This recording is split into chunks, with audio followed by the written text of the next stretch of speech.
Noong Biyernes, binalita po namin sa inyo ang pagkakapaslang sa 6 na hijacker dyan po sa Dasmariñas, Cavite.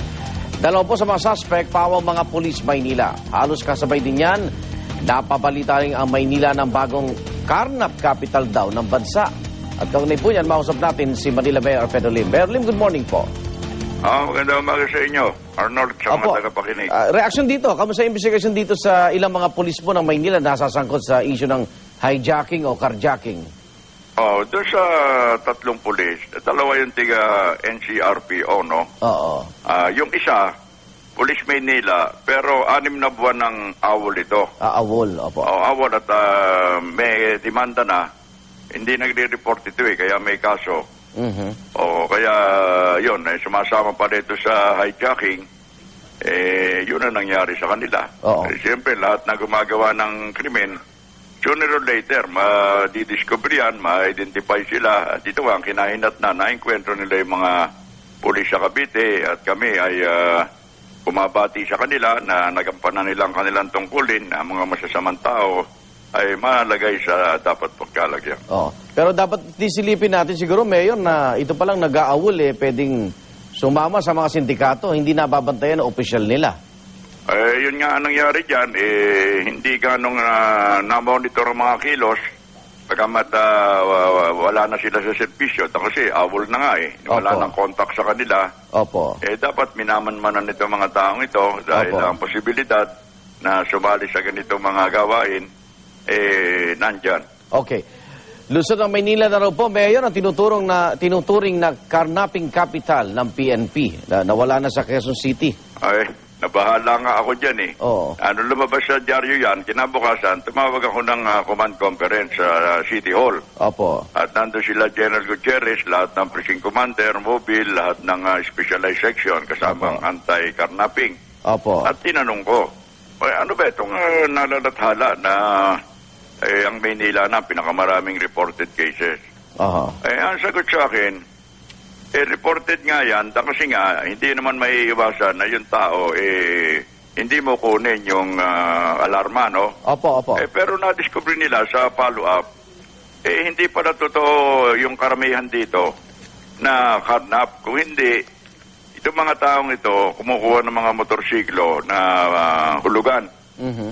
Dahil hindi na sila makabayad, ang usapan yata doon, isosole o kukumpiskahin yung motor. Para hindi nila makumpiska nung tindahan, nire-report nila na nawala, na nakarnap. So, nare-record sabi ko, kung ganyan, ba't hindi nyo pila ng kaso?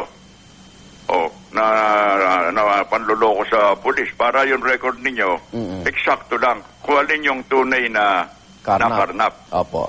Dahil meron silang binabanggit, ito nadathala rin sa dyaryo, I think mga 2 weeks ago, na itong taong ito, di umano, pumunta daw siya sa headquarters para follow upin yung previously na nireport niyang nakarnap na motorsiklo dyan sa Manila Police Headquarters.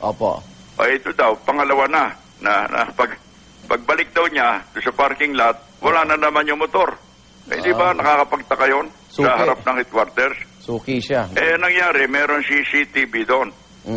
Nakita, dumating itong tao, naglalakad at wala naman siya ipinaparadang motorsiklo. Kaya yun ang talagang hindi maganda. Ngayon, nung kinukunan nila ng sworn statement, ayaw magbigay at umalis na. Hanggang ngayon, hindi nila makita itong taon to. Pati yung address, fictitious. Sa mga tweet, kinakasangkapan ang pagre-report nitong mga alleged carnap cases na walang katotohanan. Mayor, samantaling ko na rin po, kaugnayan ko po yung nanay nung nasaksak na UST student sa loob ng FEU. Gusto ko magkaroon ng audience sa inyo. Baka mapaunlakan nyo po sige, anytime. Ngayong araw na ito, sabihin mo pumunta. At para magawa natin ang karampatang aksyon. Pero medyo, sasabihin ko lang yung carnapping. Sige po. As an offshoot of that, nirelieve ko yung carnapping chief. Sabi ko, tutulog-tulog ka dyan Bakit yan highly specialized office yan. Kamukha ng homicide, theft and robbery. arson, abay kinakailangan magagaling ang mga inalalagay dyan. O kaya na-relieve naman, at sinabi ko kay General Alex Gutierrez, pumili ka yung mas magaling, yung talagang kaya yung trabaho. Okay, Mayor. Yun ang nangyari dyan.